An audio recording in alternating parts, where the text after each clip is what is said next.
근데 제 여자친구가 현상소를 가는데 인하하러 가자 이런 말을 하더라고요. 영화 같은 데 보면 어두운 데서 빨간불 켜놓고 위에 이렇게 막 사진들 매달잖아요. 근데 그거 자체가 되게 그러니까 멋있어 보였었던 거가 있었고, 처음 하시는 분들이 화장실에서 많이 시작하고요. 보일러실 이런 데에서 많이 시작하세요. 보일러실이라 건조하니까 예, 그런 데서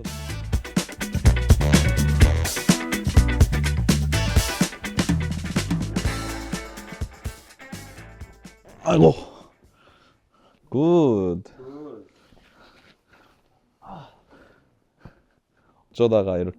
어쩌다가 아니죠. 먼저 떡밥을 던지신 건 우택님이었죠. 제가 하고 싶어서 오자마자 미끼를 물었죠. 미끼를 살짝 던졌는데 해주신다고. 저는 우리님이 안 해줄 줄 알았어요 처음에. 저 왜요? 그 마티님 채널에서도 잘 안 나오려고 하시는 것 같아서 그래가지고 뭔가 나오시는 거 안 좋아하시나라는 생각을 했었죠. 팟캐스트 중독자에서 전 바로 물었습니다. 두 분이랑 어떤 얘기 하면 좋을까 하다가 인하 작업실을 여셔서 인하 얘기를 하면 좋을 것 같아가지고 간단하게 그러면 자기소개 한 번만 아, 자기소개를 저는 이유림입니다. 지금은 취미로 하고 계시는 지금 취미로 그냥 사진 하고 있어가지고 하다 보니까 이제 이게 아날로그로 작업하는 게 재밌어서 이제 이 작업실까지 이제 마음 맞는 분이 계셔가지고 차리게 된 우연히 그런 아주 케이스입니다. 기가 막힌 케이스로 타이밍이 아주 좋아서 저는 최윤기고요. 그러니까 저도 취미로 사진과 인화를 하고 있고요. 저도 이게 원래 제가 먼저 작업실을 하겠다고 마음 먹고 파노라마 카메라를 팔았는데 보증금을 얻자고. 근데 몇 년 동안 못 하다가 이제 같이 떡밥을 물고 열어버렸죠. 근데 제 여자친구가 인하랑 현상을 지금은 구별을 하는데 잘 모르더라고요. 그러니까 현상소를 가는데 인하하러 가자 이런 말을 하더라고요. 그래서 현상이 뭔지 잠깐 간단하게 얘기해주고 인하가 뭔지 이제 이야기를 하면 좋을 것 같아서 현상을 어느 분이 말씀해 주시겠습니까? 인화 안에 현상이 포함되어 있는 거고요. 현상은 말 그대로 이제 잠상이라고 아직 상이 드러나지 않은 뭐 필름이든 아니면 뭐 인화지회든 이제 이게 상이 노광이 된 상태에는 노광이 되어 있으면은 이제 상이 이미 거기에 그려져 있는 건데 이제 그거를 나타나게 하는 작업이 이제 현상이고, 그리고 이제 인화는 필름을 가지고 현상을 해가지고 그 인화지의 그 필름 그림을 나타내게 하는 게 이제 인화거든요. 그래서 그 과정 자체를 인화라고 보면 될 것 같아서, 그래서 영어로도 어떻게 보면 프린트잖아요. 그러니까 말 그대로 그냥 이미 가지고 있는 어떤 필름이라는 결과물을 가지고 이제 그냥 종이에다가 인쇄하는 개념으로 생각하시면 될 것 같습니다. 네거티브를 포지티브로. 그렇죠. 그래서 사실 인화 안에도 현상, 정지, 정착 이 세 가지 단계가 포함이 되어 있는 거고요. 그래서 필름도 필름 현상을 한다고 하는데 필름 현상도 어떻게 보면은 현상, 정지, 정착 세 단계가 이제 포함이 되어 있거든요. 그래서 이제 보통 필름을 현상한다는 건 필름에도 이제 나타나게 하는 거니까 그거를 이제 현상 단계라고 하고, 이제 인화 단계는 어떤 이미 나와 있는 필름을 가지고 현상의 과정을 거쳐 가지고 그 인화지에 이거를 나타내게 하는 과정으로 보시면 될 것 같습니다. 자, 잠시 팟캐스트를 중단하고 현상하는 단계를 알려드리도록 하겠습니다. 첫 번째 단계는 필름을 이제 암백에 넣어서 분리시키고 현상통에 넣는 과정입니다. 저 암실 안에서 필름을 분리해서 릴이라는 곳에 끼는 거고요. 수세라는 과정, 수세는 물로 한번 필름을 닦아주는 건데요. 그 과정은 찍진 않았고 현상약을 넣고 이렇게 교반을 돌려줍니다. 그런 다음 정지액을 넣어서 현상 단계를 멈춰주고 그 다음은 정착 용액을 또 넣어서 또 이제 현상 마무리 단계까지 가는 겁니다. 그래서 마지막으로 또 수세를 하고 저렇게 필름을 뽑으면 완성입니다. 저거를 이제 스캐너에 스캔을 하는 거죠. 근데 궁금한 게 이날 얘기를 하기 전에 아날로그의 어떤 매력을 좀 느끼셨나요? 사실 맨 처음에 해보고 싶었던 거는 이제 영화 같은 데 보면 어두운 데서 빨간불 켜놓고 위에 이렇게 막 사진들 매달잖아요. 근데 그거 자체가 되게 그러니까 멋있어 보였었던 거가 있었고, 두 번째는 이제 요즘에 그 사진 인화하는 거를 제가 봤는데, 그 막 되게 종이가 엄청 다양하더라고요. 그래서 그 종이에 뽑은 사진을 제가 만져보니까 그 옛날에 내가 만졌던 약간 그 반딱반딱한 사진? 그 앨범에 지금 꽂혀 있는 그런 사진의 느낌이 아니라 종이에 뭔가 인쇄된 그런 느낌이어가지고 광택 있는 그 반딱반딱한 그 사진의 느낌을 찾으려고 이제 하다 보니까 아, 이거구나 해서 일로 왔었죠. 네, 그게 처음에 시작이었었던 건데 지금에 와서는 이게 더 좋다 막 이런 건 아니고 그냥 어떻게 보면은 필름 카메라로 찍는 거에서 시작을 해가지고 인화까지 오게 되면은 정말 디지털이 섞이지 않은 아날로그적인, 그러니까 어떻게 보면은 선이 하나가 이어지는 느낌이어가지고 저는 그게 되게 재밌고 좋다는 생각이 들다 보니까 그냥 계속 하게 되는 것 같아요. 저도 처음은 똑같아요. 그 이 영화에서 본 빨간색의 암시를 보고 처음에 접근한 것도 있는데, 저는 이제 두 번째 이유가 다른 게, 저는 보관하는 방식이 이제 처음 검색을 했을 때 아날로그 프린팅이 뭐 평생 간다는 거예요. 뭔가 화학적으로 이제 문제가 없어서. 이게 보관이 이제 잉크젯은 항상 자외선 때문에 그 색이 변하는데, 걔는 뭐 평생 간다는 거에, 그거에 좀 신기해가지고 그거에 처음 접근했었어요. 그걸 이유로. 처음은 영화, 그 다음엔 저는 이제 보존성이 두 번째였어요, 저는. 그리고 막 사진전을 하면은, 옛날 사진전을 하면 그게 사본이 있고 오리지널이 있는데 오리지널도 같은 색을 유지하고 있으니까 그게 너무 신기해가지고, 저는 이제 흑백을 그날 이제 찍어서 고래 옆에 있는 인화하는 곳에 맡겨버렸어요, 제가. 제가 바로 8x10 RC 광택을, 그거를 맡기고 거기다 이제 꾸준히 맡기다가 제가 뽑기 시작해버렸죠. 어떤 한 분이, 제가 이제 어디 단톡방에 들어가 있는데 암실 투어 뭐냐 체험 같은 걸 한다는 거예요. 그게 계기가 돼서 아, 그래도 가보자 해서, 그래서 가보서 이제 지금까지 하고 있는 상태죠. 그러면 인화라는 게 종류가 또 있나요? 아날로그 인화에서만 본다고 한다면 이제 컬러랑 흑백을 두 개를 나눌 수가 있고, 이제 그 인화지로 이제 간다 그러면은 이제 RC라고 해서 레진 코티드 인화지가 있거든요. 그래서 어떻게 보면은 그 우리가 알고 있는 그 반딱반딱한 사진 재질이 어떻게 여기에 좀 해당할 수 있기는 한데, 그러니까 말 그대로 그냥 종이 위에 코팅을 하는 거예요. 약품 자체를 코팅해가지고 그 인화 자체를 좀 더 편리하게 하는, 어떻게 보면 최신 기술이 들어간 거죠. 그리고 이제 그런 인화지가 하나가 있고, 그리고 RC가 아니라 이제 파이버 베이스라고 FB라고 하는 인화지가 있는데, 이제 그 인화지 같은 경우에는 약간 인화지 자체가 종이가 섬유질이잖아요. 근데 그 두께를 되게 두껍게 하고 코팅을 따로 많이 안 해가지고 이제 그 안으로 약품이 스며들어서 이제 그 좀 더 아무래도 약품 자체가 종이에 스며들어 있는 상태다 보니까 좀 느낌도 많이 다르고 이제 보존성, 이제 그 기간도 되게 많이 달라지고 완전 그렇게 되는 게 있죠. 보통 크게 나누면 좀 그런 식으로 나눌 수 있지 않을까 싶기는 하죠. 너무 고전까지는 있는데 그것까지 말은 하지 않겠습니다. 그건 저도 잘 모르고. 그러면 그 디지털 인화랑 아날로그 인화의 차이점이 뭐예요? 디지털 인화는 이제 잉크젯을 제일 대표적으로 생각하잖아요, 저희가. 근데 잉크젯은 이제 위에 도포되는 방식이죠. 근데 이제 우리가 하는 아날로그 인화는 이제 종이에 투습된다? 네, 종이 안으로 스며든다는 개념으로 들어서 그게 보존성이 더 좋다는데, 요즘에는 피그먼트 프린트가 나와서 그게 이온적으로 뭐 중성화되어 있다고 100년 간다는데 검증이 안 돼서 전 아직 좀 의문이거든요. 아직 피그먼트 프린트가 나왔다고 해도 100년이 안 지났는데, 얘는 이제 100년이 지났으니까 이 종이는 거의 검증이 끝난 상태라서, 저는 그래서 그 차이 정도? 이제 씌어진다는 느낌하고 이 디지털 프린트는, 얘는 이제 종이에 투습한다 정도로. 제가 또 궁금한 거는 아카이빙 하는 것처럼 이제 인화를 할 수 있는 거지만 또 다른 거는 사진전을 하는 분들이 이 인화를 아날로그 하냐 디지털로 하냐도 있을 거 아니에요. 그거에 대한 얘기도 궁금해가지고.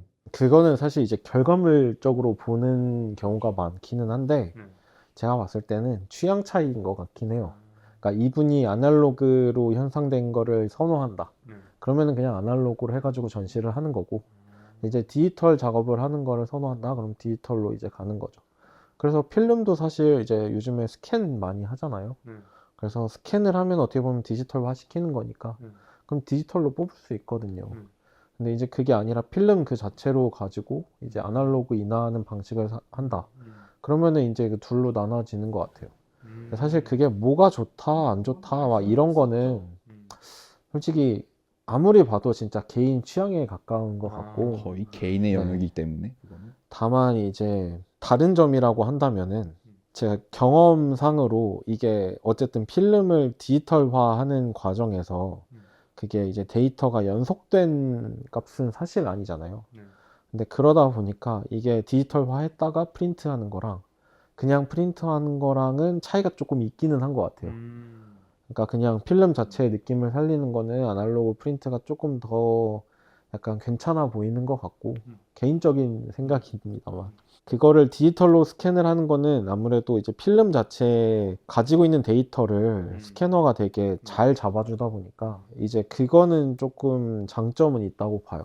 그래서 뭐 이제 우스갯소리로 하는 말이 스캐너는 신이다라는 말을 그렇죠. 하거든요. 저희 아날로그판에서 이제 저희 하는 사람끼리에서 이제 스캐너가 다 해주고 있었다. 그죠. 필름을 사실 잘 못 찍어도 이제 이거를 스캐너를 잘 하면은 보정하듯이 이제 할 수 있는 그런 장점도 있기도 하고, 네, 그래서 사실 필름을 되게 어둡게 찍었는데 스캐너로 해가지고 살짝 밝게 하니까 그 숨어져 있는 그런 부분도 되게 잘 나오고 막 이러는 것들이 나오거든요. 그래서 이제 그런 장단점을 살려서 원하는 거를 그냥 선택하면 되는 것 같아요. 굳이 얼매일 필요 없으시다. 이 아날로그 인화는 어떤 분들한테 좀 추천하나요? 추천을 한다. 추천을 하기가 굉장히 어려운 것 중에 하나예요. 직접 자기가 와야 돼요. 궁금해서. 맞아요. 네, 직접 이거는 찾아와야 맞는 것 돼요. 되게 단순하게 보자면 이제 필름 한다는 것도, 그러니까 디지털은 진짜 찍고 바로 확인을 할 수 있잖아요. 근데 이제 아날로그 필름 같은 경우는 찍은 다음에 이걸 현상하는 과정을 거쳐야지만 확인을 할 수 있다 보니까 어떻게 보면 그 시간이 되게 필요하거든요. 그래서 그런 시간이 걸리는 작업을 좋아하는 사람이 보통 필름을 많이 한다고 이야기를 하기는 해요.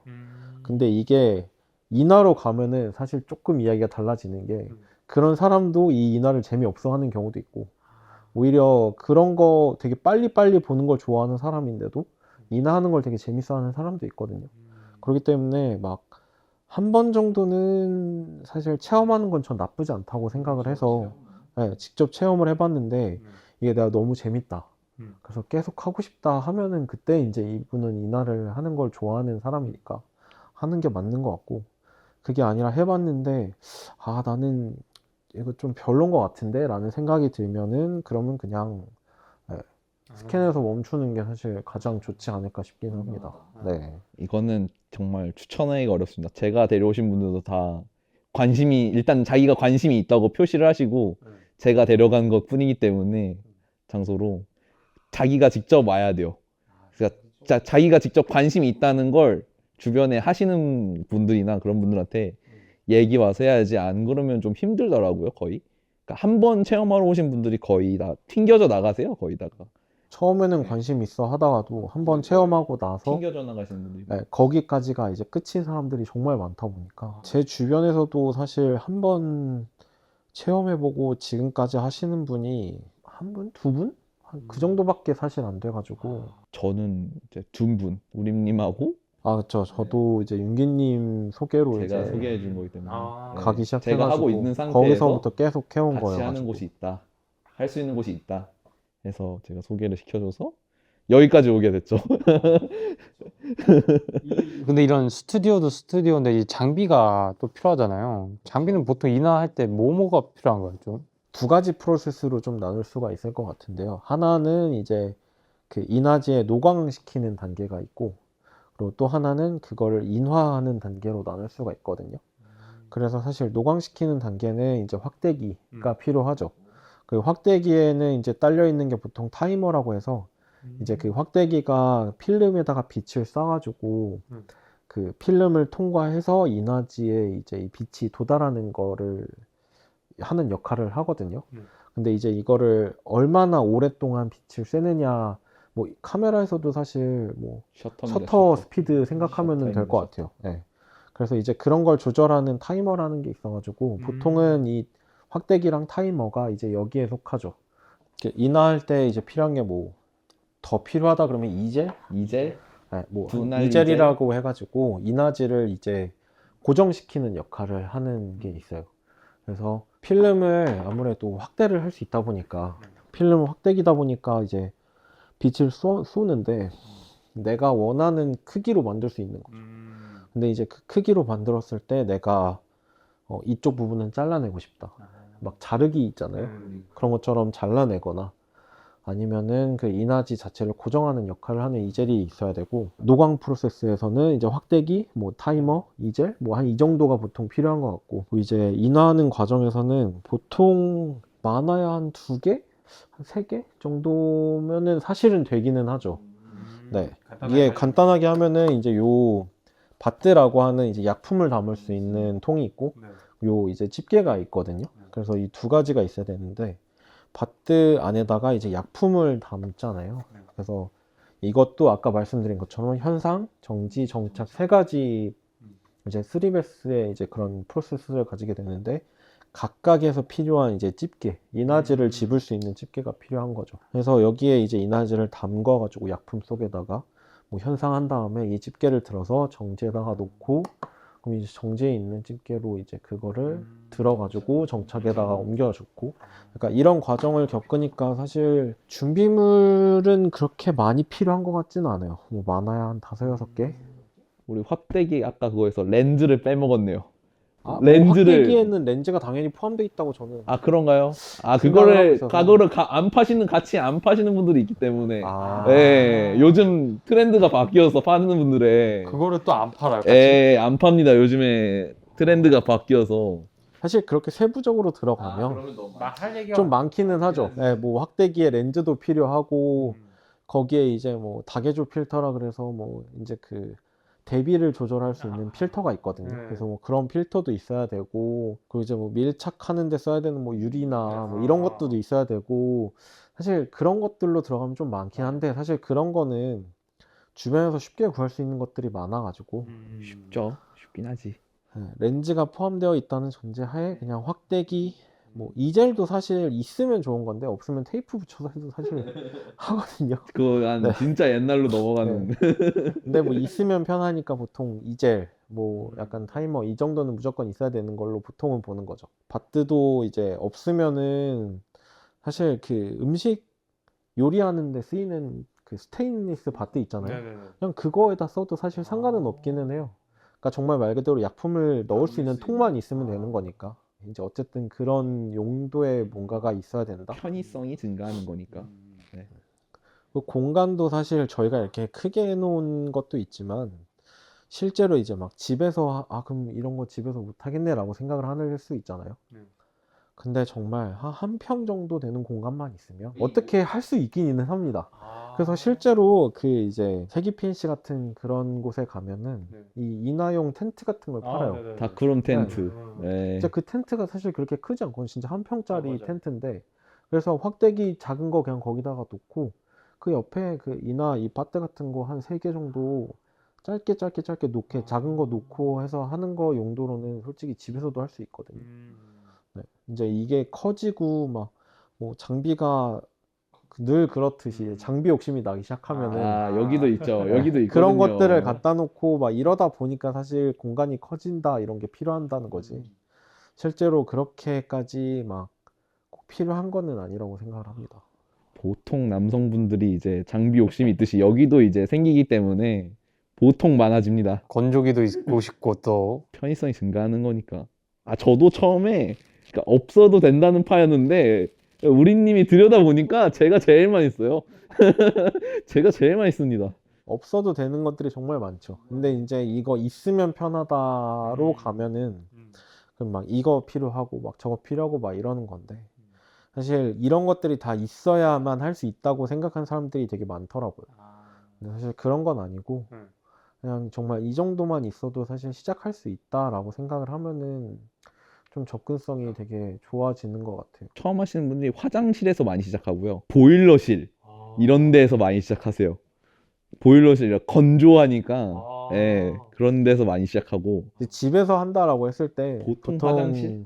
그쵸, 화장실에서 보통 하죠. 왜냐면 이런 거 바트 같은 거 제가 화장실에서 했기 때문에 이나지를 사실 큰 거를 안 쓰면 되거든요. 네. 증면은 바트도 되게 작아지니까 그러면은 이제 화장실에서 바닥 같은 데나 아니면 옆에다가 올려놓고 쓸 수 있고, 그럼 이제 아까 말씀드렸던 이나 프로세스 있잖아요. 네. 약품이 들어가고 뭐 이런 것들은 사실 물로 닦아내야 되는 것들이 많기 때문에 보통 화장실에서 하게 되고, 물이 있는 곳이 있어야 하기 때문에 물과 물 빠지는 곳, 배수관이 있는 곳이 꼭 있어야 되면 상하수도가 제일 중요합니다. 그리고 아까 그 말씀드렸던 이제 노광 쪽 관련해서는 확대기는 그냥 방에 있어도 사실 상관없어요. 그냥 다른 불들 다 꺼놓고 그냥 정말 암등도 막 필요하다 이러는데 사실 암등도 그냥 빨간색 불 켜놓으면 되거든요.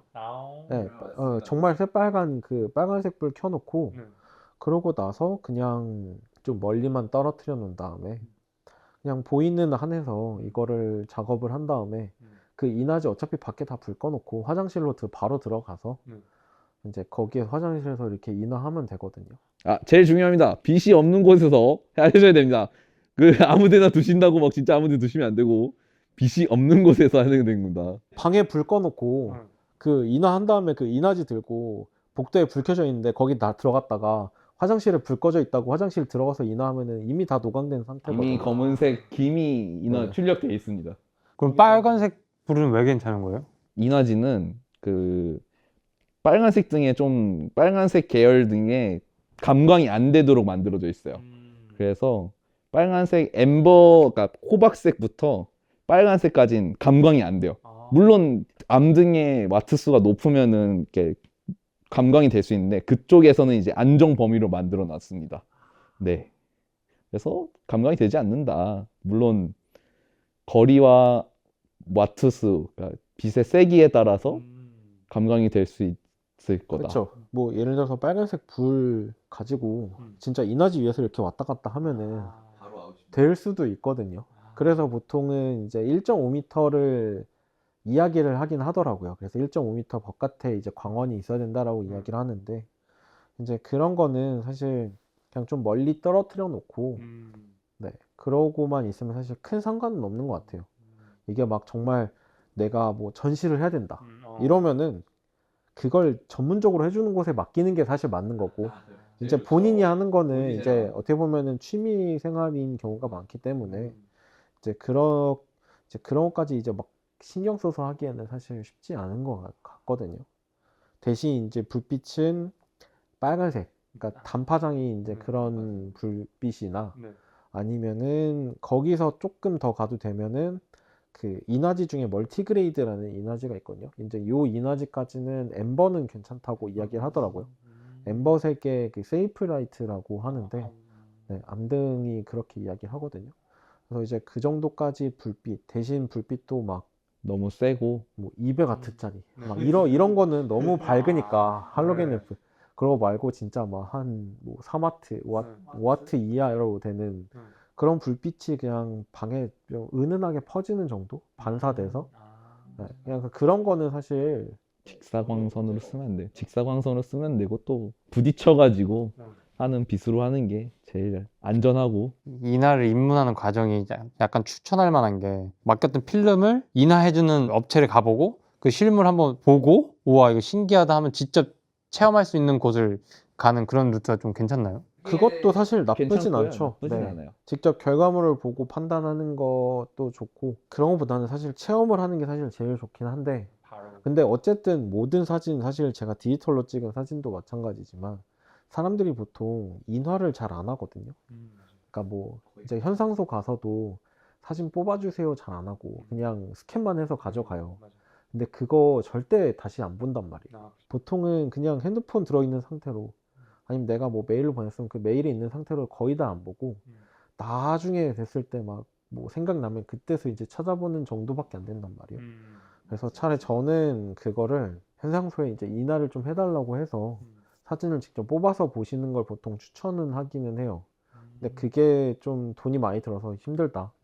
네, 그런다 싶으면은 그냥 내가 좋아하는 사진만 뽑아서 보는 게 좋고, 그리고 이제 그렇게 사진을 크게 보는 게 좋다 그러면은 사실 이런 식으로 아날로그 인화하는 것도 한번 체험해 보거나, 아니면 한번 맡겨보거나 이런 식으로 해서 결과물 보고 내가 이제 이런 과정이 재밌을 것 같다 싶으면은 그때부터 이제 시작하는 것도 사실 나쁘지 않죠. 사실 예전 같았으면은 되게 막 이런 장비 같은 거에 돈이 엄청 많이 들었을 텐데 요즘에는 아무래도 이게 좀 연식이 지난 제품들인 중고 제품이다 보니까 좀 가격들이 많이 싸게 해도 중고 제품으로 올라오거든요. 저도 막 처음에 시작한 거는 막 15만 원에 이제 막 이런 장비들 구해가지고 시작했던 거여가지고. 근데 그러면은 사실 나쁘지 않거든요. 가격으로 보면. 거의 옛날 기술들이라 가격이 많이 떨어졌습니다. 그러면 근데 현상소에서 해주는 인화는 디지털 인화인 거죠? 보통은 맞습니다. 디지털 인화죠. 그 약품을 써서 하는 인화가 하나 있기는 해요. 그게 이제 컬러 쪽으로 가서 C 프린트라고 하거든요. 크로모제닉 이제 프린트. 그거는 이제 그 우리가 여기 인화 작업할 때 쓰는 그 인화지에다가 컬러기는 한데 이제 그 인화지에다가 직접 약품 통과해서 그래서 이제 인화하는 그런 방식이어가지고 C 프린트가 아마 그 옛날 우리가 보던 그 사진? 맞죠? 네, 옛날 맞아요. 그거 사진집들. 사진 생각하시면 네. 아마 편할 것 같아요. 옛날 필름 사진인데 인화되어 있는 거면 그거 생각하시면 됩니다. 그러면 그 업체에 맡겼을 때는 아날로그 인화를 맡긴 거잖아요. 네. 그거는 좀 가격대가 어떻게 돼요? 근데 제가 2년 전에 맡긴 거라 제가 그때 8 곱하기 10인치 RC, 그러니까 레진 코팅되어 있는 광택 기준으로 8,000원인가에 뽑았거든요. 장당이요? 네, 장당 8,000원에 뽑았습니다. 생각보다 비쌌어요. 그럼 지금 올랐을 수도 있겠네요, 더. 2년 아, 전에. 이너지가 당연히 이제 올랐으니까. 없어진 것도 있고 비싸졌고 얘도 생각보다 많이 올랐거든요. 한 이거죠? 30% 올라왔습니다. 이 예. 사이즈인 거죠? 이 네, 사이즈. 그 사이즈가 이제 그 제일 사이즈. 기본적인 사이즈. 8 곱하기 10, 8인치, 10인치. 8 곱하기 10.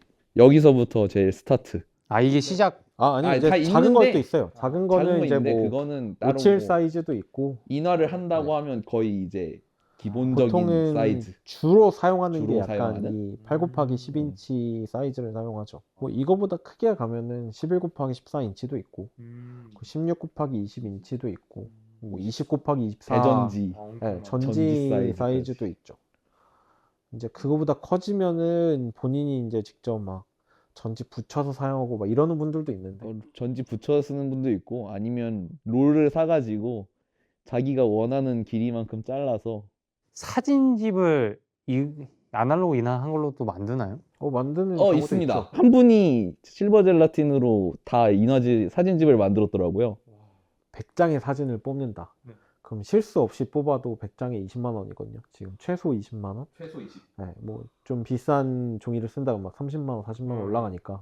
그러면 이제 그걸로 실수 없이 뽑는다는 전제잖아요. 근데 만약에 이게 뭐 내가 아날로그 작업을 하다가 뭔가 실수가 있었다. 그럼 이제 거기서 로스되는 부분도 있기 때문에 사실 이런 인건비 같은 거 생각하면은 아무래도 많이 비싸질 수밖에 없기는 해요. 통제된 곳이면은 그러니까 광량 같은 게 현상 이런 게 다 일정하니까 걔네들은 그냥 뚝뚝 뽑아야 되는데 그런 사진집에서는 다 환경이 다른 그런 사진집들일 수 있잖아요. 그러면 그 사진마다 다 테스트를 다시 봐야 돼서 종이가 거의 기본 답을 생각하시고 들어가면 돼요. 2배 정도 들어간다고 답을 생각하시면 생각하고 되고. 들어가면 됩니다. 지금 한국에서 이 아날로그 인화로 한 사진전 같은 것도 좀 열리나요? 가끔씩 이제 하시는 분들이 있고, 근데 보통 막 전문적인 그런 작가들이 막 초청전 해가지고 그러는 것보다는 지역이나 아니면은 어떤 단체나 막 이런 데서 따로 이제 이런 것들 인화하는 거를 취미로 하시는 분들이 모여가지고 네, 전시하거나 이런 것들은 가끔씩 있는 것 같더라고요. 제가 마지막으로 본 건 그거 부산국제사진전? 그래서 그 단체전 했을 때 아날로그 인화해가지고 걸으신 분이 있더라고요. 뭐 얼마 전에 그 수원에도 상상 캠퍼스라고 해서 그쪽에 이제 막 사진 이제 대형으로 찍으시는 분들이 아날로그 작업하신 거나 뭐 디지털로 작업하신 거 이런 거 모아가지고 사진전도 한번 했었던 걸로 제가 알고 있고요. 그러니까 한 분씩은 네. 계신 것 같아요. 그러니까 이런 단체전 같은 식으로 거. 보통은 이제 그 지역에서 예술 쪽에 투자하는 그런 것들도 있고, 그리고 그 지역에서 이제 하는 그런 예술 모임 같은 것들이 있다 보니까 그런 데서 이런 식으로 하는 경우가 종종 있는 것 같더라고요. 그래서 그런 데서 하는 사진전 같은 거나, 근데 막 어떤 작가 단독으로 하거나 이런 거는 저는 거의 없다고 보고 있습니다. 옛날 딱 거장들이 찍은 사진들을 가져와가지고 오리지널 프린팅 된 거는 그 본 적은 있는데 거의 요즘은 없던 것 같아요. 디지털 인화도 하시나요? 두 분? 디지털 인화는 컬러는 가끔 해보고 있는데 이제 흑백은 잘 안 하고요. 저도 똑같아요. 컬러만 조금 하고 흑백은 좀 가끔 하는 편. 컬러를 이제 흑백으로 바꿔서 가끔 한번 해보는 정도. 네. 그런 게 필요할 때 가끔 하는 정도. 사실 그런 어떤 환경을 갖춰놨었다면 네. 자주 해봤을 것 같긴 한데, 그러니까 막 그런 디지털 프린트를 할 수 있는 환경을 갖춰놓은 게 아니다 보니까 그래서 안 하는 거고, 사실 뭐 그게 안 좋아서 하고 이런 건 절대로 아니고, 진짜 말 그대로 저번에 한번 이제 아는 분 좀 도움을 받아서 두 개를 비교를 해본 적은 있거든요. 네. 근데 진짜 말 그대로 장단점이 확실히 있어가지고 그래서 양쪽 다 사실 저는 메리트가 있다고 생각을 하긴 합니다. 디지털 프린트에 오히려 좀 더 메리트가 많을 수 있어요. 왜냐면은 종이가 엄청 다양하다 보니까, 예, 지금 이나지가 옛날에는 되게 다양하게 나왔을지 모르지만 요즘에는 거의 종류가 한 뭐 많아봐야만 4-5종류 될까 말까 뭐 이러는 것 같거든요. 제약이 네. 거의 그 제약이 제약이 거의 너무 없으니까. 심해가지고 그래서 디지털 쪽이 되게 좋은 것 같아요. 막 요즘 보니까 막 한지로도 뽑고 막 종이 재질 이런 것도 다르고 다른 종이에 따라서 같은 프린트로 프린트를 했는데도 그게 사진이 완전 많이 달라지더라고요. 그런 거 생각하면 사실 좀 다양하게 하고 싶다. 막 결과물 좀 위주로 한다. 그러면은 디지털로 가는 것도 저는 나쁘진 않다고 봐요.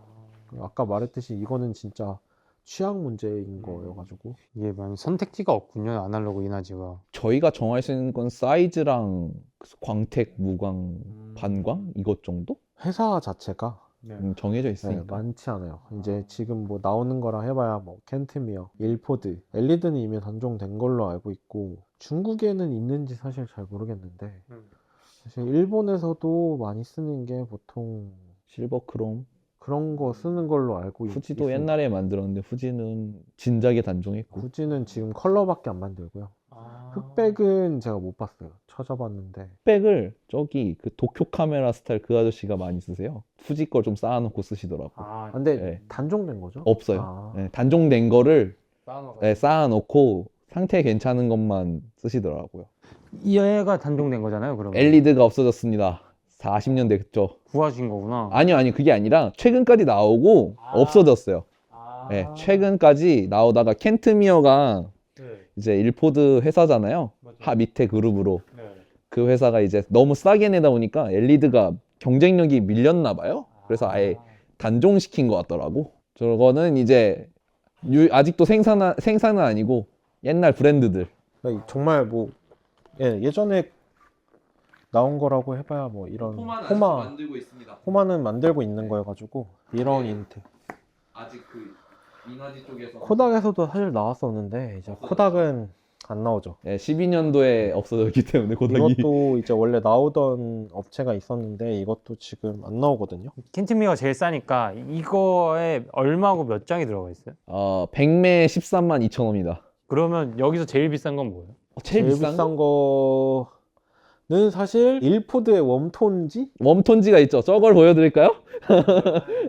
저거까지는 그렇다고. 그럼 여기 중에서 제일 여기 중에선 얘가 제일 비싸요. 파이버 베이스가 제일 비쌉니다. 다 똑같이 100매 들어있는 네, 거예요? 100매 들어있는 거예요. 네. 보통 저게 한 20만 원 좀 넘죠? 한 30, 20 몇만 원 할 거예요. 23만 원. 어떻게 좀 찾아가야 돼? 만약에 업체에 맡길 거면 어느 동네를 가야 되는지 이런 클래스나 인하 체험을 하고 싶으면 어디를 가야 좋을지. 그게 보통 충무로에 다 있습니다. 몰려 있습니다. 충무로에. 뭐 다크룸 찾아보면 뭐 나오는 것들도 다크룸 있고 치시면 많이 나옵니다. 그런 데서도 해주는 걸로 알고 있는데 사실 이제는 정말 많지 않죠. 많이 사라졌죠. 뭐 있던 곳들도 사실 암실 접는 곳도 있는 걸로 알고 있고 그럼 암실 클래스 같은 거는 어디로 가야 되나요?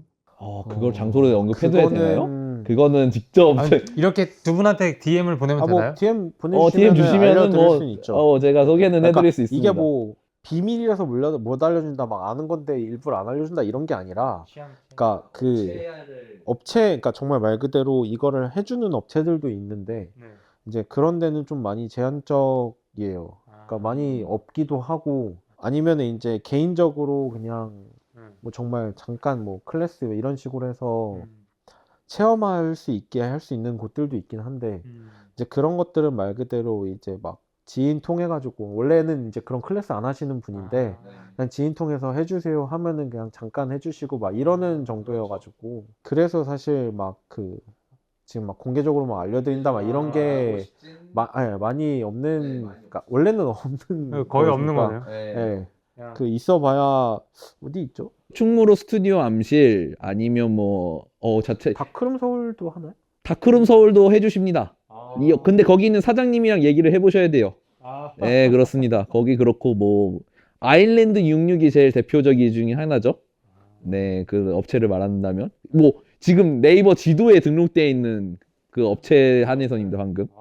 네, 많이 없군요. 네, 많이 없습니다. 많이 사라지거나 아니면 거의 개인으로 하세요? 거의 개인으로 그냥 다 개인 있으시기 작업실 때문에 하는데, 네. 예, 근데 그냥 지인들 뭐 불러서 그냥 하는 지인들 거지. 필요하다 그러면 그때 그냥 잠깐 알려주는 정도로 하는 그런 분들이 이제 좀 가끔 몇몇 분 계시는 걸로 알고 있어서, 이제 그런 분들한테 배우고 싶다 이러면은 사실 네이버 지도에 다크룸 쳐서 하시면은 다 나옵니다. 그러면 두 분도 그냥 약간 추후에 준비가 뭐가 이루어진다면 그냥 지인들이나 간단한 클래스를 여는 정도를 생각하고 계신가요?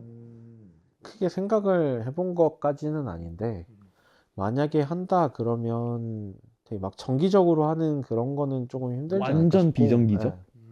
그냥 저희 뭐 시간 될 때 하는 그런, 말씀드렸듯이 막 그런 클래스를 하거나, 아니면은 정말 뭐 일일 체험, 그러니까 뭐 공방 같은 것처럼 막 일일 체험 같은 거 많이 하잖아요, 일일 클래스로.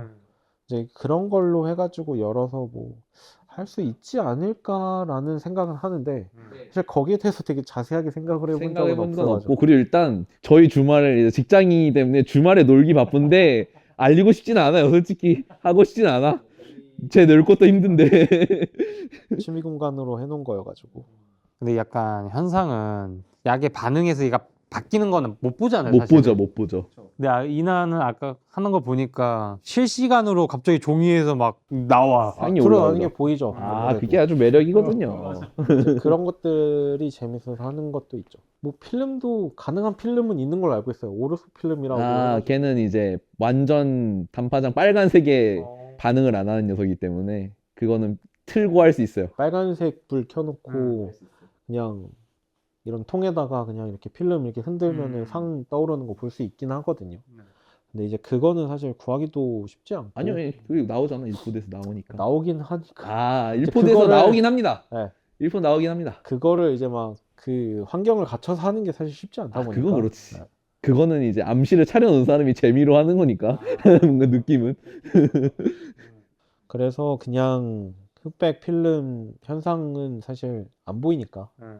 그래서 현상은 그렇게 재미있는 과정까지는 사실 잘 모르겠어요. 아, 힘든 기다림이 과정 중에 그렇죠. 하나라고 기다림이 생각합니다. 아무래도 필요한 과정이다 보니까. 그 흑백을 그리고 현상을 한번 해보면 왜 현상소에서 흑백을 비싸게 받는지 알 아, 수 있어요. 바로 알 수 있습니다. 왜 10,000원 받는지, 왜 11,000원 받는지. 인건비, 시간 투자하는 게 사실 쉽지 않다 보니까. 네. 근데 이제 그거를 해서 인화하는 과정은 아무래도 내가 이제 그 종이에 직접 상이 떠오르는 게 보이다 보니까 좀 더 재밌어 하는 게 있죠. 다만 흑백인 경우에만. 그렇죠. 흑백인 경우. 컬러 인화는 이제 아무것도 안 보이는 정말 암흑인 상태에서 모든 걸 다 해야 되기 때문에 컬러 인화는 솔직히 추천하지 않습니다. 진짜 하면은 결과물 하나만 보고 하는 거예요. 컬러는 제가 생각하기엔 결과물만 보고 하는 거야. 어둠 속에 이렇게 허우적거리면서 해야 되기 때문에. 그거는 그냥 그거 하는 거 좋아하는 사람이 하는 거고, 뽑은 걸 보고 싶다 그러면은 C프린트 하는 곳 가서 맡기세요. 그게 있습니다. 맞습니다. 많아요. 업체가 많습니다. 근데 C 프린트는 디지털이니까. 디지털 C 프린트. 근데 대신 싸요. 그죠. 오히려 그냥 일반 인화하는 것처럼 막 몇백 원 수준으로 끊어서 할 수 있기 때문에. 제가 좀 뽑아봤는데 뭐 8x10으로 한 1,000원 받나? 엄청 싸게 뽑을 수 있어서 그냥 그렇게 뽑으셔서 보는 게 좋기는 해요. 걔는 또 그리고 C 프린트가 이제 보존성이 더 좋기 때문에 저는 그것도 좋고. 네. 현상소 이제 현상을 맡기는 비용이 있잖아요. 네. 그게 한국이 좀 싸다고 유명하잖아요. 엄청 싸죠. 엄청 싼 거죠. 그러면 이 인하도 좀 싼 편인가요? 네, 싼 편이에요. 제가 일본 거를 좀 바꿨거든요. 5,000엔 받았다. 한 장에요? 네, 한 장에. 오. 거기는 RC가 한 3,000엔 받고 파이버가 한 5,000엔 받더라고요. 제 팔로우 하는 분 중에 일본 분이 하나 계신데 그 뭔가 팝업 같은 걸 하셨더라고요. 좀 가격을 비싸게 받더라고. 아무래도 한국인 자체가 효율을 중시하기 때문에 이거를 최대한 빨리 잘 뽑아내는 방법을 사람들이 많이 연구를 해왔더라고요. 그래서 한국에서는 아무래도 그거 자체가 인건비나 이런 것도 그렇게 많이 들지 않다 보니까 그냥 되게 빨리빨리 뽑아낼 수 있어서 그래서 이게 금액이 그렇게 높진 않아요. 근데 이제 이런 아날로그 작업하는 것 자체를 엄청 전문적인 거로 보는 게 보통 외국의 시선이다 보니까 외국으로 가면은 많이 비싸지죠. 그리고 보통 한국이나 외국도 똑같은데 이 아날로그 프린팅 해주는 분들이 인터넷에 잘 안 올리세요. 일단 대부분 그러세요. 보통 그러더라고. 잘 안 소개하더라고. 음지에 네, 계시나요? 뭔가 아는 사람만 와라 같은 느낌이어서. 넌 봐도 알지. 필름 현상도 한국에서는 이제 뭐 많이 비싸봐야 17,000~18,000원 정도 하고 뭐 싸면은 한 5~6,000원 정도 하는 걸로 알고 있는데 더 싼 곳도 있고요. 저 유럽이나 뭐 이런 데는 아무래도 인건비가 비싼 곳들이 있다 보니까 그런 데는 막 2만 원도 넘고 한 롤 현상하는데 근데 그런 거에 비하면 한국이 조금 싼 편이기는 많이 하죠. 싼 편이지 않을까요? 전 세계 최저가일 것 같은데. 또 그만큼 이제 시스템을 또 잘 해놓은 것도 있기도 하고 그리고 이제 찾는 사람들이 이제 찾다 보니까 가격을 높이면은 아무래도 그 경쟁력이 좀 떨어져서 그런 거를 고심하시는 것 같기도 하더라고요. 만약에 내가 맡기기도 싫고 뭐 체험하기도 싫은데 보고 싶은 수는 있잖아요. 근데 그게 사진전 말고도 볼 수 있는 데가 있을까요? 아, 쉽지 않을 것 같은데. 사진 박물관 생긴 데는 어때요? 거기도 있죠. 거기도 있기는 하죠. 아, 거기 그러니까 많이 괜찮죠. 사실 그 뽑는 데 가서 네. 그러니까 그 체험을 안 하고 네. 그냥 어떤 거 뽑혀 있나 그냥 그것만 보는 것도 가능하긴 하니까 그냥 그런 데 가서 뭐 주변에 그런 곳이 있다면 그런 데 가서 보는 게 사실 가장 빠른 거고 그게 아니라고 한다면은 이제 그 사진박물관이나 아니면 사진전 좀 유명한 그런 오리지널 프린트를 내거는 그런 곳을 가서 보는 대부분 방법밖에 뭐 없기는 해요. 국제 사진 전시전 하면은 그 유명한 작가분의 오리지널 프린트가 오기 때문에 예, 그걸 보시는 것도 나름 괜찮습니다. 지금 뭐 하고 있는 게 있나? 요즘엔 안 하고 대전하고 부산이 제일 유명하기 때문에 우리나라 국제 사진전 하면은 갖고 오시더라고요. 모리야마다에도 들깨가 오리지널이 와가지고 진짜요? 예, 왔어요. 대전에 왔었어가지고 실버 젤라틴 그게 와가지고 한번 봤더니 아 역시 그런 식으로 오긴 합니다. 국제 전시전 하면은 옵니다. 그러면 두 분 생각에는 필름 하는 사람이라면 이나 체험은 한 번 정도는 하는 게 저는 좋다? 좋다고 생각을 해요. 예. 음. 이게 보통 사람들이 흑백을 잘 안 해요. 흑백을 어렵다고 생각하는 분들이 있고 아니면은 아니 그 색깔도 없는데 왜 봐 하시는 분들이 있고 이런데 흑백도 흑백 나름의 이제 매력이 있다고 저도 보기 때문에 이제 흑백을 좋아하지는 않더라도 내가 한 번 정도는 한번 찍어보고 그거를 직접 뭐 아날로그 프린트된 거를 해보던가 아니면은 그런 걸 직접 가서 보던가 하는 거는 저는 좋다고 봅니다. 어떻게 보면은 경험은 솔직히 많을수록 좋잖아요.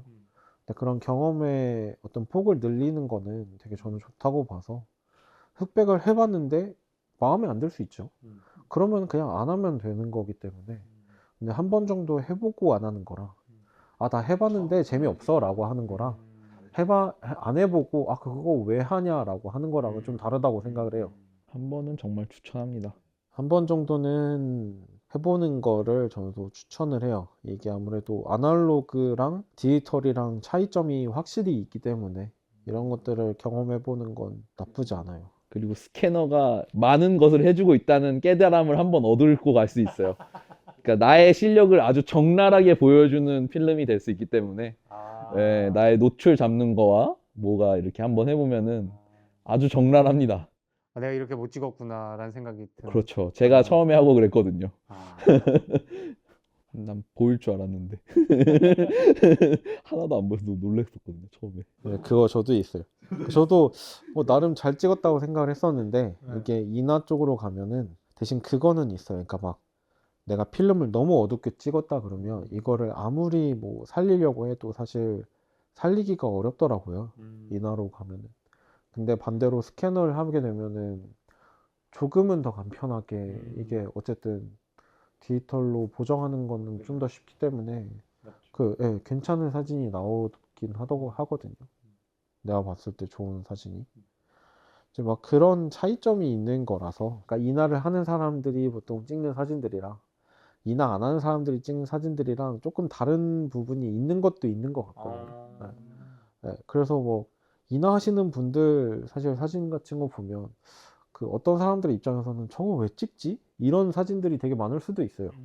근데 반대로 인화하는 사람들 입장에서는 안 하는 사람들 사진들 보면서 왜 사진 저렇게 찍지? 하고 생각할 수도 있거든요. 그러니까 정말 이거는 말 그대로 진짜 이거 뭐 누가 이거는 정답이 있는 게 사실 아니잖아요. 아니죠, 없죠. 네. 정답이 없기 때문에 막 그거를 막 왜 이렇게 못 찍었니? 뭐 이렇게 찍었니? 막 이렇게 비난하는 거 없이 그냥 진짜 즐기는 방식의 차이로 테이스팅에 이해하는 게 맞춰서. 네, 가장 좋을 것 같습니다. 즐기는 게 진짜 최고네요.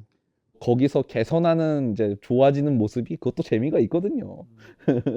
요런 것도 있으니까 본인이 뭔가 약간 재미없다 생각이 든다면 이런 거 한번 해보는 것도 좋다고 보는 거죠. 내가 막 사진을 잘 찍어야 된다. 못 찍는 거는 좀 아니다. 이런 것들은 사실 그런 거를 원하시는 분들만 하면 되고 그런 게 아니라고 한다면은 사실 막 이런 거 찍고 나 왜 이렇게 못 찍었지 이렇게 사실 자책하거나 이런 것들이 없어도 그냥 정말 찍는 거를 즐기시는 것만으로도 사실 저는 좋다고 보기 때문에 네, 나쁘지 않은 것 같아요. 이제 그런 즐기는 방식이 하나가 더 생기면 더 재밌는 거잖아요. 네, 이제 그런 쪽으로 접근하는 게 좋은 것 같습니다. 저는 컬러든 흑백이든 사진을 뽑아서 보는 걸 추천드립니다. 뭐 진짜 컬러로 해가지고 굳이 크게 안 뽑더라도 요만한 그 옛날 앨범에 들어가던 사진 크기 있잖아요. 막 4, 5 사이즈 뭐 이 정도 사이즈로 해가지고 그냥 그 사진을 뽑아서 어쨌든 간직을 하고 있으면 이제 그게 앨범이 돼서 실물로 가지고 있는 거랑 내 핸드폰이나 뭐 컴퓨터에 파일로 저장이 돼 있는 거랑은 엄청난 차이가 있다고 저는 보거든요. 그래서 무조건 한번 뽑아서 가지고 있는 거를 좀 추천해요. 이제 그래서 거기서 저도 시작을 해서 이렇게 인화를 하게 된 것도 있다 보니까 그러다가 이제 뭐 궁금하면은 이렇게 인화도 해보시는 걸 좀 추천드리고 뭐 정말 잘 모르겠다 내가 찾아봤는데 뭐 어떻게 하는지 모르겠다 그러면은 뭐 DM 주시거나 이러면은 사실 그 아무래도 뉴비 키우기에 진심인 사람들이 정말 많기 때문에 그렇죠. 이 판은 뉴비 키우기에 진심인 분들이 좀 있어서 그래서 얼마든지 대답해 드리거나 이런 것도 가능하니까 가능합니다. 가능합니다. 언제든지 한번 물어보시면 대답해 드리겠습니다. 앞으로의 목표를 듣고 한번 끝내볼까요? 목표 올해 목표? 올해 목표? 중형 카메라로 잘 찍어서 20, 24 한번 해보기. 대전지까지 기대하겠습니다. 해봐야죠. 한번. 저 680을 찍으실 거예요? 저걸로 찍을 겁니다. 저걸로 찍어서 하나 만들어 보기. 마음에 드는 사진으로. 마음에 드는 사진으로 액자까지 다. 피니싱까지. 우림님은 목표랄 것까지는 없고 컬러 인화를 제 마음대로 하는 거를 우선 목표로 잡고 있죠. 지금 컬러 인화를 하려고 준비를 다 해놓은 상태고 이제 시작만 하면 돼가지고 사실 컬러 인화를 하는 게 사실 원래는 효율은 좋지는 않은데 저도 재미로 그냥 하는 거다 보니까 이제 그거 하는 거를 좀 목표로 잡고 있고요. 이제 그렇게 해서 이제 저도 좀 큰 거까지 가보는 거를 목표로 잡고 있습니다. 응원하겠습니다. 궁금하네. 아니 나중에 진짜 그런 거 했으면 좋겠어. 그냥 지인들끼리라도 아날로그 인화를 해서 사진전 같은 거 하면 재밌을 것 같은데 쉽지 않죠. 사실 그 공간을 빌리는 것도 그렇고. 진짜 그냥 취미로 하는 거죠. 그냥 공간 빌려서 본인들끼리 그냥 돈 내서 하는 그런 걸로 하는 거지. 남는 건 있으니까 낭비여도 기본적으로 결과가 있으니까. 빨리 두 분이 클래스 같은 거 한번 열었으면 좋겠네요. 클래스요?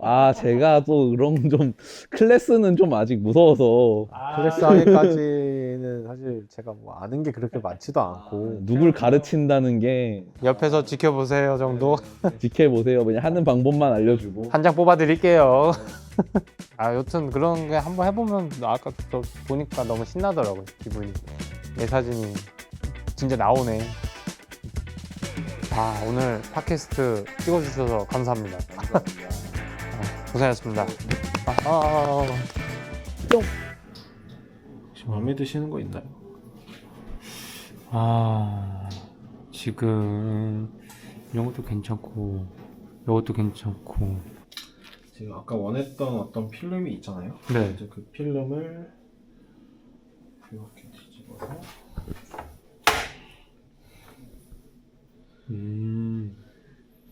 나루호도. 이런 식으로 할 거예요. 원래는 밑에 이제 그 아까 네. 어떤 라이트 패드를 깔아놓고 하는데 잠깐 하는 거니까 하고 이제 필요합니다.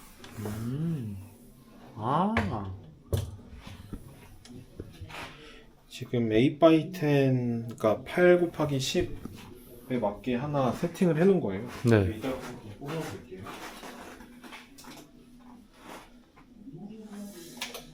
오. 이런 식으로 나오는 건데 이렇게 크게 맞게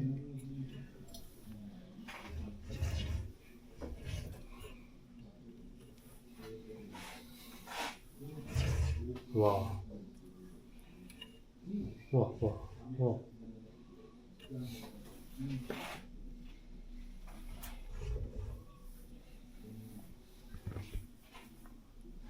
초점을 맞춰야 되는데요. 초점 맞추는 거는 이런 이제 스코프라는 게 필요합니다. 이제 이거를 가지고 이거는 카메라가 잘 안 나올 것 같아서 얘는 그냥 넌 알아서 봐라. 오, 우와. 이것도 테스트를 봐야 됩니다. 지금 3초씩 한번 해볼게요. 아.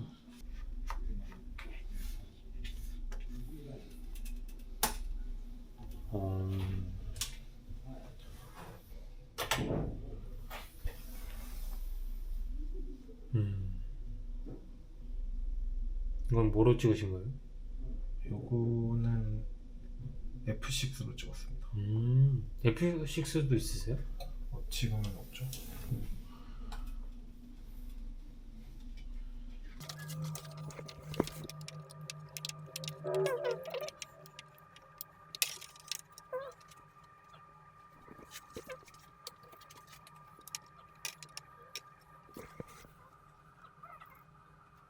이제 이거 반복이에요. 이제 원하는 사진 네. 이제 필름을 저기다 껴가지고 똑같이 확대하고 이제 여기에서 막 뭐 닷징 하거나 아니면 버닝 하거나 이러는 어떤 보정의 역할을 그러니까 이제 보정을 하는 과정도 있기는 한데 네. 이제 이것도 이제 본인이 필요하다 생각하면 하는 거고 필요 없다 생각하면 안 하는 거고 이것도 정말 취향의 영역이어서 그래서 어떻게 보면 말 그대로 보정이죠. 그냥 진짜. 그래서 이런 것들을 하다 보면 오히려 디지털에서 좀 더 잘 보이는 것도 있는 것 같아요. 진짜 이거 할 때 핸드폰도 못하고 아무것도 못해. 그렇긴 하죠. 사실 그래서 이제 이거를 하고 막 밖에 불 꺼놓고 나가서 이러는 사람들도 있는데 이제 이렇게 하면은 어쨌든 그것도 리스크가 있는 거다 보니까 그죠. 까먹고 그냥 막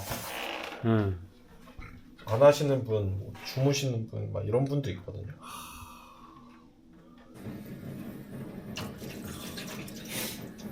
좋은데요?